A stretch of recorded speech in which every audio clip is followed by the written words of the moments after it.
আমার প্রিয় মুসলমান ভাইয়েরা, সবাইকে আমার আন্তরিক অভিনন্দন নন্দন এবং ধন্যবাদ। সবাইকে আমি ভালোবাসি, আমিও যেন সবার ভালোবাসা পাই।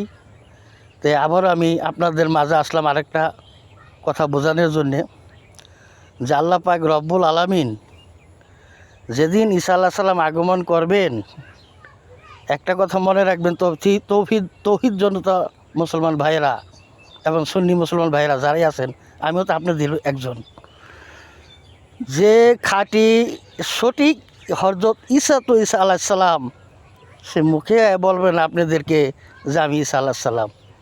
সে নিজেকে প্রচার করবে না। তখন এই এলিমের চোখ দিয়া, এই এলিম দিয়েই আপনাদেরকে চিন্তা নিতে হবে। আজকে যারা আপনারা অপমান করতেছেন, তারাই আপনাদেরকে ঈসা আলাইহিস সালামকে তারাই চিন্তা নেবেন, কারণ এটি আল্লাহর খেলা। যে সঠিক ঈসা আলাইহিস সালাম, সে বলবেন আমি ঈসা আলাইহিস সালাম। তার কার্যকলাপ দেখে, তার কাজকর্ম দেখে, তার আলিকে শক্তি দিয়ে আপনারা নিজেই তাকে চিন্তা নেবেন, তাকে তারপরে সম্মান করবেন। আবার যে এসে বলবে যে আমি ইমাম মেহেদি, সত্যকার ইমাম মেহেদি যখন আসবে, এটাও ভেবে নিন, সে সত্যকার ইমাম মেহেদিও বলবে না যে আমি হযরত ইমাম মেহেদি এসে গেছি, সে কখনো বলবে না। তাদেরকেও নিজের চোখ দিয়া, এলেম দিয়া, তার কার্যকলাপ দিয়া, আলিকে শক্তি দিয়া এই আপনারা এই চিন্তা নেবেন। কথাটা মনে রাখবেন।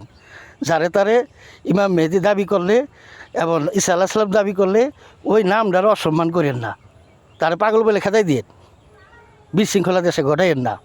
তাইলে আল্লাহর কাছে ভালো থাকবেন, মানুষের কাছে ভালো থাকবেন। আল্লাহ কাকে ছাড় দেয়, ছেড়ে দেয় না, এটি সবে আল্লাহর পরীক্ষা। কথাটা সত্য, কিন্তু কোনো খারাপ ব্যাখ্যা করবেন না। সবাইকে আমি আল্লাহ রাসূলের প্রেমিক বুঝাইবার জন্য কথাটা বললাম।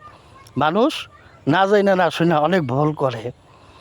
আল্লাহ পাক রব্বুল আলামিন এমন খেলা খেলে, একটা মানুষ আপনার সামুদ্রে হাইটে গেতেছে, সে দেখতে মানুষ হতেও পারে, সে মানুষটা হতেও পারে সে আল্লাহ একজন ফেরেশতা, যে আপনাদেরকে পরীক্ষা করার জন্যে মানুষ রূপে সে আপনার সামনে দাঁড়াইছে।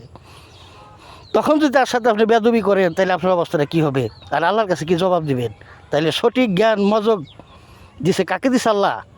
আল্লাহ পৃথিবীতে যত নবী রাসূল ওলি আউলাগণ পয়দা করছে, তাদেরকে সঠিক জ্ঞান দিয়ে আল্লাহ পৃথিবীতে পাঠাইছে, তৈরি করছে। তারা সঠিক জ্ঞানের অধিকারী। তারা নিজেকে কখনো প্রচার করে না, তারা নিজেকে কখনো কিছু দাবি করে না, মানুষ তাকে চিন্তা নেয়। এটাই হলো সঠিক পথ।